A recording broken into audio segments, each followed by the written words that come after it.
ख्रिस्त में प्रिय भाइयों और बहनों, कल 7 मई को वेटिकन में कॉन्क्लेव होने वाला है और ये कॉन्क्लेव 2025 साल का गिनती होगा, जिसमें 267वां पोप का चुनाव होगा। पहले हम लोग सुने थे 135 कार्डिनल इसमें भाग लेंगे, लेकिन बाद में उसको सुधारा गया। अभी मालूम है कि 133 कार्डिनल इसमें भाग लेंगे चुनाव में। और ये चुनाव हमारे पूरे कलीसिया का मुखिया संत पिता का चुनाव होगा। ये सीक्रेट हिसाब से चुनाव होगा, सिस्टीन चैपल में, सिस्टीन गिरजाघर में।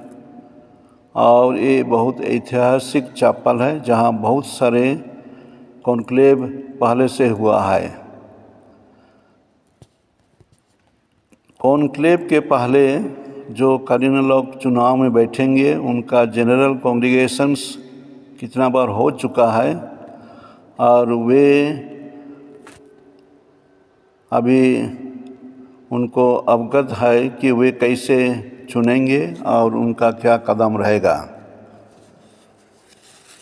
हमारे भारत देश से, जैसे मैं पहले कहा था, 4 कार्डिनल जो कि इलेक्टर्स हैं वे भाग लेंगे। हमारे गोवा के कार्डिनल फेराओ, केरल के कार्डिनल प्लेमिस और डिकस्ट्री रोम में जो रहते हैं कुभाकाट और पूला जो हैदराबाद के हैं। वैसे तो और 2 कार्डिनल हैं इंडिया में जो लोग एबव 80 हो गए हैं, जॉर्ज आलेंचेरी एर्नाकुलम अंगामाली से, ओसवाल्ड ग्रेसियस मुंबई से। और ये सीक्रेट बैलेट होने का रिजल्ट हम लोग चिमनी में देखेंगे।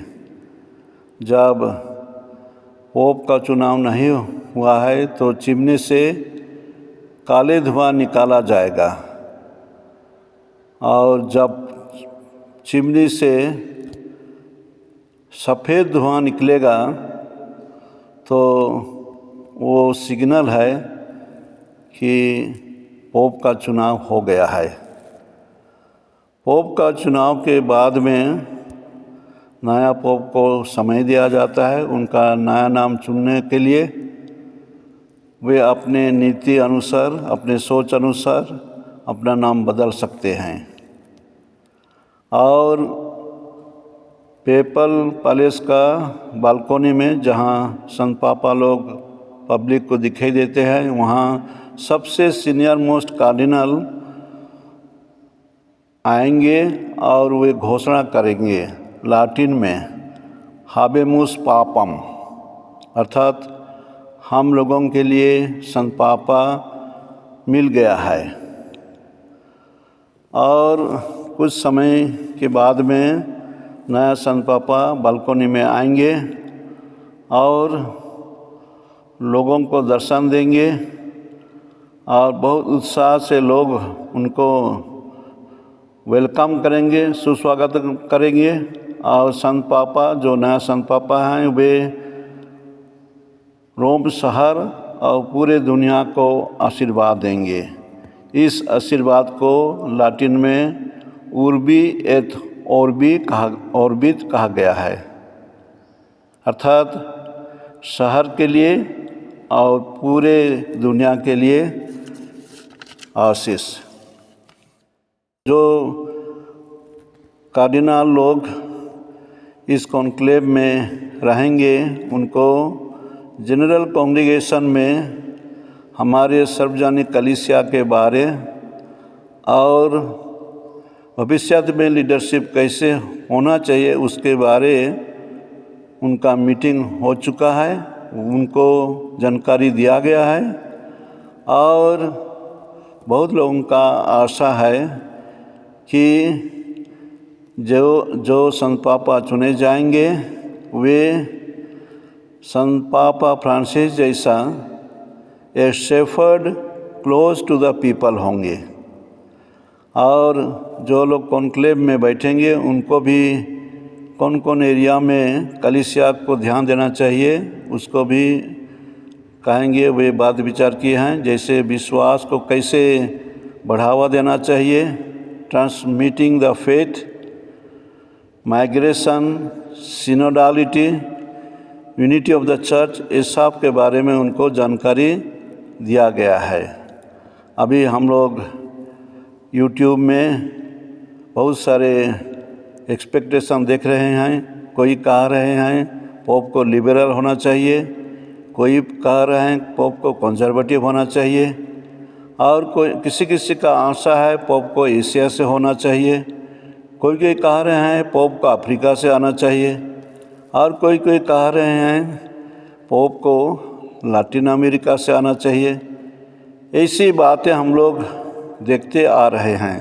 लेकिन 7 तारीख कॉन्क्लेव शुरू होगा और कॉन्क्लेव 7 तारीख को शुरू होने के बाद में जितना समय तक नया पोप का चुनाव नहीं हुआ है वो चलते रहेगा। 7, 8, 9 को उम्मीद है उतना तक नए संत पापा का चुनाव हो जाएगा और पूरे कलीसिया इसको बहुत दिलचस्पी से मीडिया में देखेंगे, यूट्यूब में, टीवी में और दूसरे माध्यम से। और हमारे कलीसिया में बहुत सारे निवेदन भी किया गया है नया संत पापाओं का सही चुनाव होने के लिए और ऐसे पोप चुना जाए ताकि कलीसिया को अच्छे अगुवाई दे सके। ऐसे भी हम लोग प्रार्थना के लिए निवेदन किए हैं हमारे अधिकारी लोग और हम लोग प्रार्थना कर रहे हैं। तो आज के इस वीडियो में मैं यही सूचना देते हुए कहता हूँ, चलिए हमारे कलीसिया के लिए हमारे 267 यानी 267 पोप चुनाव होगा और ये चुनाव के बाद में हम लोग संत पापा को सुस्वागतम करेंगे, अभिनंदन बताएंगे और उनके ज़रिए से यूनिवर्सल चर्च और हमारे देश में जो धन प्रदेश हैं, डायसिसेस हैं, वे उनके निर्देश से, उनके गाइडलाइन से चलेंगे, ऐसी हमारी आशा है। प्रभु ईश्वर हमारे नया संत पापा चुनाव में आशीर्वाद दे और उनको सहायता करे कि इतना बड़ा कलीसिया को, सार्वजनिक कलीसिया को, यूनिवर्सल चर्च को आगे बढ़ाने में उनका महत्वपूर्ण भूमिका रहे और हम उनसे आशीर्वाद पा सकते हैं।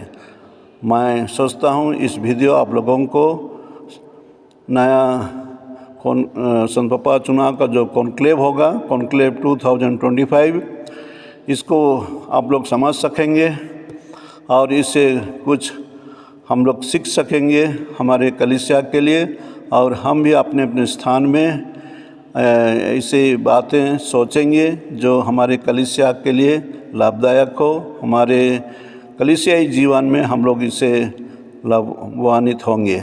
मैं आशा करता हूँ इस वीडियो से आप लोग कुछ सीखेंगे और अपने ख्रिस्तीय जीवन में मजबूत होंगे, विश्वास का जीवन में, कलीसियाई जीवन में। प्रभु ईश्वर हम सबों को इस वीडियो चाहे इस मीडिया के माध्यम से हमें आशीर्वाद दे। आमीन। धन्यवाद।